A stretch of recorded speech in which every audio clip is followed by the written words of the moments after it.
माझं नाव गौतमी कृष्णा भालेराव आहे. मी मुरबाड तालुक्यातून सरळगाव येथे राहते सध्याला आणि माझं वय सध्याला 21 वर्ष आहे.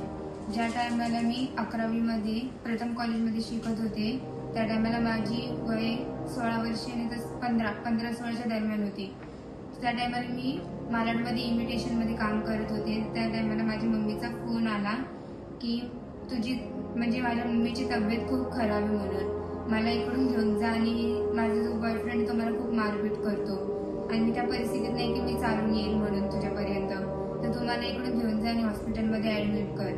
तर माझ्या मावशीचा स्वभाव खूप स्ट्रिक्ट होता, तर मी तिला सांगितलं नाही की मी मम्मीला आणायला चालले. तर मी एकटीच आहे ना 2000 रुपये उधार घेतले आणि एकटीच तिला आणायला गेले. तर तिकडे पहिले ती मामनोलीमध्ये राहत होती, तिकडे गेले तर तिकडे तिने रूम शिफ्ट केला होता. आजूबाजूला विचारपूस करून मला माहिती झालं की ती मुरबाडमध्ये राहते. तर मी मुरबाडमध्ये गेले तर ती एक म्हणजे असं झोपडी टाकून राहत होती तिकडे. तर मी तिकडे गेले, बघितलं तर त्या टायमाला मला सिच्युएशन दाखवली की तिची तब्येत खरंच खूप सिरियस आहे आणि तिला म्हणजे चालता येणार नाही. पण नंतर जेव्हा मला कळलं की हे सगळं खोटं नाटक आहे म्हणून नाटक करत होती, तर त्या टायमाला मी झगडा केला तिच्याशी आणि मी डबल घरी निघले कांदिवलीमध्ये यायला माझ्या मावशीकडे. तर जो माझा मुलीचा बॉयफ्रेंड आहे त्याने मला त्या टायमाला धमकी दिली की जर तू इकडे नाही राहिली तर तुझ्या मम्मीला मी मारून टाकेन आणि तुझ्या परिवाराला पण मारून टाकेन, ज्याच्यामध्ये तुझी बहीण तुझी मावशी जे पण इन्व्हॉल्व होतात सगळ्यांना मारेन मी. तर म्हणून मी त्या धमकीमुळे तिकडेच जगून राहिले. तर एक दिवशी त्याने मला म्हणजे मसाज जत्रा येते ती तिकडे पार्टी बसायला, ते पण जंगल टाईप एरिया पडतो, तर त्याने मला रातच्या टायमाला तिकडे जाऊन मला गलत करायला सांगितलं फिजिकल. तर त्या टायमाला मी नाही बोलले तर त्याने मला तिकडे खूप मारलं आणि डबल धमकी दिली की मी तुझ्या मम्मीला मारून टाकेल म्हणून. आणि एक कॉमन त्याची धमकी असायची की मी औरंगाबादवरून 360 किलोमीटरकडे आलोय कारण की मी खूप मर्डर केस केलेले आहेत आणि मला पोलिसांनी अजूनपर्यंत शोधलं पण नाही कोणी मर्डर करून गेले म्हणून, तर मी तुमचा मर्डर करायला मला काहीच जात नाही.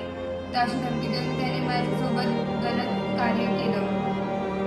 त्याच्यानंतर मी तुम्हाला नंतर मारपीट करायचा, मला खूप मारायचा, मला खायला पण वेळेवर नव्हता देत, रात्री मला झोपायला पण नव्हता देत, रात्रभर मला जागी ठेवायचा आणि झोपले तर खूप त्याच्यानंतर तुम्हाला भंगार पण वेचायला लावायचा आणि जेव्हा सकाळी सकाळी भंगार वेचायला 5-6 वाजता निघायची तर तुम्हाला चोऱ्या पण करायला लावायचा, नाही केलं तर तरी पण खूप मारायचा. एक वेळेस अशी मी चोरी करायला नाही बोलले तर त्याने माझ्या हातावर चाकू मारून माझं म्हणजे मिडल फिंगरचं डॅमेज केलं, नस कट झालेली, तर त्याचं पण ऑपरेशन नाही झालं अजून. आणि त्याच्यानंतर जेव्हा मी म्हणजे प्रेग्नेंट झाले तर मला माहिती नव्हतं की मी प्रेग्नेंट झाले म्हणून, पण त्याला त्या सिच्युएशन कळालं की मी प्रेग्नेंट आहे. तर त्याने मला एक माहेर हॉस्पिटल आहे प्रायव्हेट आहे त्या हॉस्पिटलमध्ये नेलं आणि तिकडे माझं युरिन टेस्ट करायला सांगितलं. तर तिकडे माहिती झालं की मी प्रेग्नेंट आहे. त्या डॉक्टरांनी सल्ला दिला की तुम्ही सोनोग्राफी काढा. तर सोनोग्राफी काढल्यावर त्यात कळलं की माझे 4 महिने कंप्लीट झाले आणि मला 5वा महिना लागला. तर त्या हॉस्पिटलमध्ये मला बेहोशीचं इंजेक्शन देऊन माझं इलिगल ऑपरेशन करून टाकलं माझ्या मनाविरुद्ध. त्याच्यानंतर मला तिकडून घेऊन गेल्याच्यानंतर तरी मला 2 वर्ष अजून म्हणजे पुढे 4 वर्ष तो माझ्यावरती रेप करत राहिला. मला टॅब्लेट्स द्यायचं खायला ज्या मला माहिती नव्हत्या की त्याच्यामुळे प्रेग्नन्सी राहणे या त्या ड्रग्स होते की ते पण माहिती नाही मला काय होते, पण तुम्हाला द्यायचं खायला, नाही खाल्लं तर मारायचं, तर मला ते जबरदस्ती खायला लागायचं. जर त्याला कोणी काही बोललं की दोघं चोऱ्या करताना पकडला की मी पकडले तर तुम्हाला सगळी तुमकडे शिव्या दे त्या व्यक्तीला, नाही तर मग त्यांना तू भांड, माझ्यावरती येऊ नको देऊ. पण तसं नाही केलं तर घरी तो मारायचं. तर मला त्या लोकांना जबरदस्ती भांडायला लागायचं, मला शिव्या द्यायला लागायच्या त्या लोकांना. त्याच्यानंतर एक वेळेस म्हणजे लहानपणीची गोष्ट आहे, त्या टायमाला माझी बहीण पण तिकडेच होती, तर तिच्या पण हातावरती त्याने बॅट मारलेली, पायावर मारलेली, तर तिचं पण बोट डॅमेज झालेलं आहे. आणि जेव्हा माझ्याजवळ म्हणजे मी रिक्षा चालवत होते, मला तिकडे रिक्षामध्ये भंगार वेचायला लावायचा तो की तू रिक्षा चालव आणि भंगार जमा करून माझ्याकडे आणून दे. तर त्या टायमाला त्याने मला भंगार पण वेचायला लागला आणि ते खूप साऱ्या चोऱ्या करायला लागल्या. त्याच्यामध्ये काही तांब्याच्या पितळाच्या वस्तू, काही लोखंड भंगार, XYZ सगळं त्याच्यामध्ये मिक्स आहे. आणि त्याच्यानंतर तो मला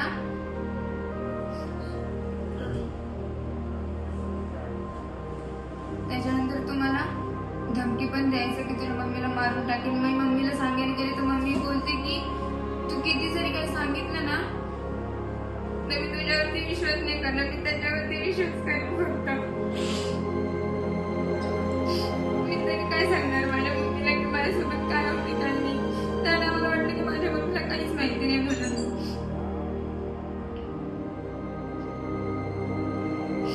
एक दिवशी मला पोलीस स्टेशनमध्ये बोलवण्यात आलं की त्यावेळी यांनी कंप्लेंट केली की एका पोलीससोबत गलत होते म्हणून. तर मला पोलीस स्टेशनमध्ये बोलवलं आणि सगळी विचारपूस करून मला त्याच्यापासून अलग करण्यात आलं. तर त्याला वाटलं की मी कंप्लेंट केली म्हणून आणि माझ्यामुळे त्याला मार पडला. तर माझ्याजवळ म्हणजे यांची जी आत्या आहे त्यांच्या घरी आम्हाला राहायला सांगितलेलं. तर तिकडे त्याची रिक्षा होती. तो बोलतो की आमची रिक्षा आमच्याकडे आणून दे. तर मी रिक्षा चालून घेऊन गेले. तर त्या टायमाला मला माहिती नव्हतं मी रिक्षा चेक नव्हती केली की त्याने ना त्या रिक्षाचा ब्रेक ऑइल पण काढून टाकलेला आणि जो ब्रेक वायर असतो आपण ब्रेक मारतो त्याचा तो वायर पण कट करत टाकलेला. त्या रातचा टाइम होता, हायवेचा रोड होता. त्या टायमाला समोरून कार आली ओव्हरटेक करत. तर मी ब्रेक दाबायला गेले तर ब्रेक पण नव्हता लागत आणि टर्न मारायला तर साईडला असं म्हणजे डोंगर टाईप असं खाली खोल होतं. म्हणून असं टर्न मारून पुढे घेतला तर धक्कापासून माझा ऍक्सिडेंट पण झालं त्याच्यामुळे. पण त्या टायमाला पण म्हणजे माझा जीव नाही गेला, पण मला लेफ्ट साईडला म्हणजे डाव्या बाजूला आहे ना खूप नुकसान झालेलं आहे. त्यामुळे मला आता पण चालता येत नाही. आणि सगळं करणारा माझा बाप आहे. जिने हिच्यावरती अत्याचार केले ते माझा वडील आहे, ज्याच्यावर मी पोलीस कंप्लेंट केली. आणि त्याने 1 महिना अगोदर आम्हाला धमकी सुद्धा दिली की मी तुला खोट्या नाट्या केसमध्ये अटकवीन या तुम्हाला मारून टाकीन. मला अशी खूप साऱ्या धमक्या आलेल्या आहेत त्याच्याकडून. आज हमारे एनजीओ में जो विक्टिम आए जिनका नाम है गौतमी कृष्णा भालेराव, ये एक 21 साल की विक्टिम है.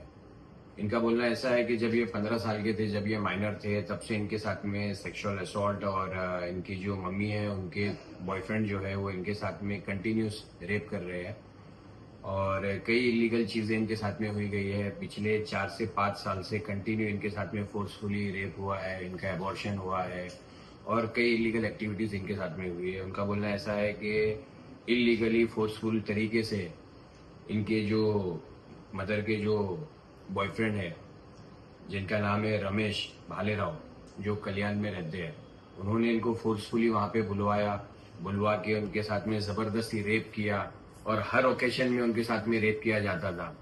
तो एक माइनर लड़की जो एक 15-16 साल की लड़की जो थी, किस तरीके से उसके साथ में फोर्सफुली रेप हुआ और उसके बाद में तकरीबन 1 साल कंटिन्यू हर ओकेशन पे उसके साथ में रेप हुआ.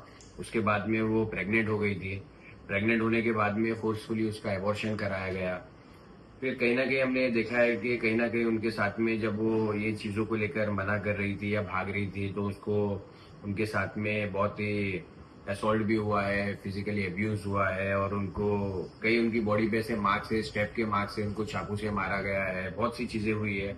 और अब जब उनको एक सहारा मिला है, उन्होंने किसी के साथ में लव मैरिज करके मंदिर में उन्होंने शादी की है, तब भी जो दरिंदा है वो अब भी उनको इसी तरीके से परेशान कर रहा है कि अभी भी अगर आप मेरे साथ में जो सेक्सुअल एक्टिविटीज जो फिजिकल रिलेशन उसके साथ में फोर्सफुली बनाया था रेप का, अगर वो नहीं करेंगे तो उनको झूठे केस में फंसवा देगा, उनको मरवा देगा. तो ये लड़की जो है वो बहुत ज्यादा घबराई हुई थी और उन्होंने मदद मांगी हमारे एनजीओ से.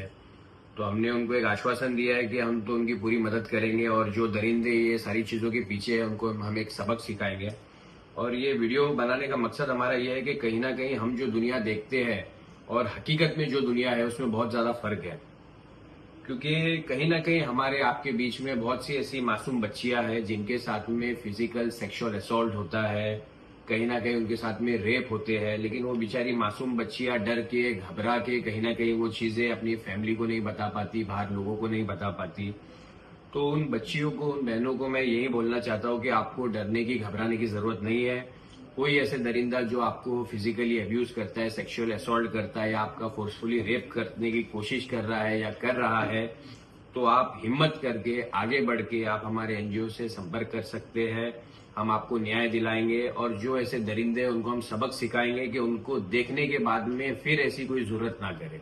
ये हमारा मकसद है और जो न्याय है वो हम सबको दिलाएंगे. शुक्रिया.